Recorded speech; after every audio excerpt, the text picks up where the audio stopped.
Welcome back to another video, guys. Today I'm going to be showing you the top 10 best tips for beginners in Planet Coaster 2. Now, I'm a little bit of a beginner, so this might not be the best tips in the world, but stick to the end. There's some pretty good ones. Alright, so diving straight into the very first tip. When you're building your banks, don't just do this, please. Just bank, and then you turn it, and then you do that. Do not do that. Instead, use your banking offset, which is this little menu over here. So you can set it to anywhere from -7 to 7. I like to use -3 for just general stuff. So then you can go like just bank, and then you see how it rotates around an axis instead of just straight. So then when we turn, it looks like this. You can see that it goes out here. And then your turn seems really smooth, actually. It just looks so much better. So that's the first tip. Let's move on to number 2. Alright, so the next trick, which some of you might actually be doing right now, and that could be causing the problem of you making a really horrible ride. So instead of using big sections like this, or like this, which can be nice for some big airtime hills, but still don't use them. It's just bad. Instead, use portions like this, or maybe like this. I like to use it at the smallest thing possible, and then use my banking offset as 3, and then do really small transitions like this. And it ends up looking really smooth once you're done and you've already smoothed it. Alright, so moving on to number 3, which it's kind of optional. You'll see why. So basically, this tip is to build the whole entire ride before you start smoothing. This is good because if you build some giant corkscrew or something that's like super big, then it might not go. And if it doesn't make it up the hill and you can't fix that by adding more launch or something, that's bad. And if you've already smoothed it too, that's just extra wasted time. So you're gonna wanna test your ride and make sure it fully works before you start smoothing. I'm just gonna continue this coaster that I'm building during this video, and this is gonna continue throughout the whole video. Alright, so moving on to number 4, this is actually it's optional. You want to keep your station off the ground a little bit when you start. This isn't true for things that are like a hydraulic launch and they just go straight into hydraulic launch, like King Decal or something.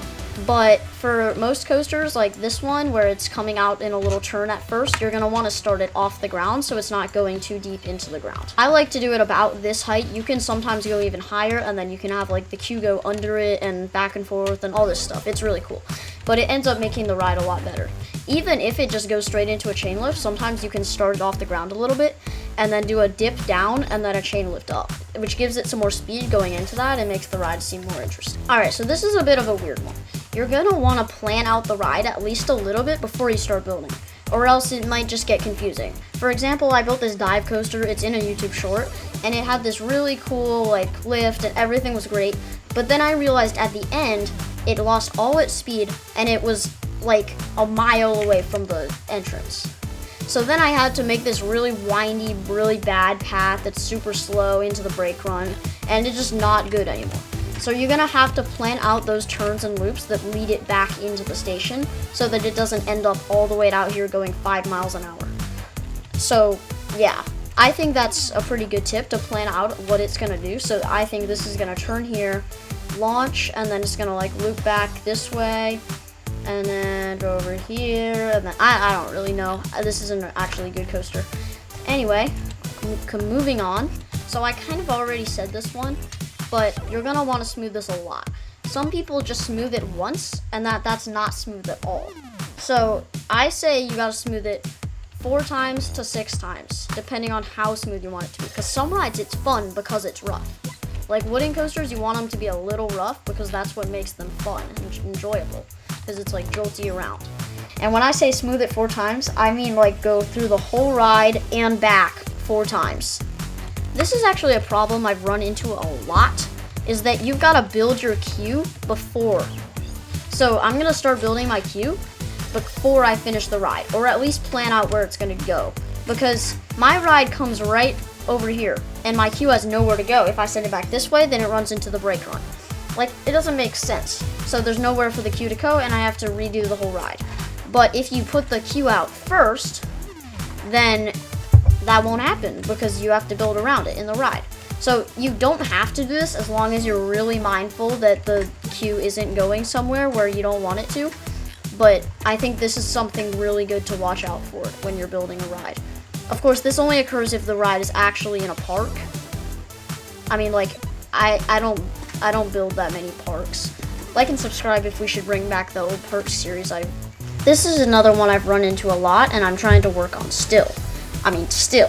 Is that don't make it too intense. Like, you really gotta watch. Like, I can't do this. That is way too intense for going like 50 miles an hour. You've got to make this hill really, really, really gradual.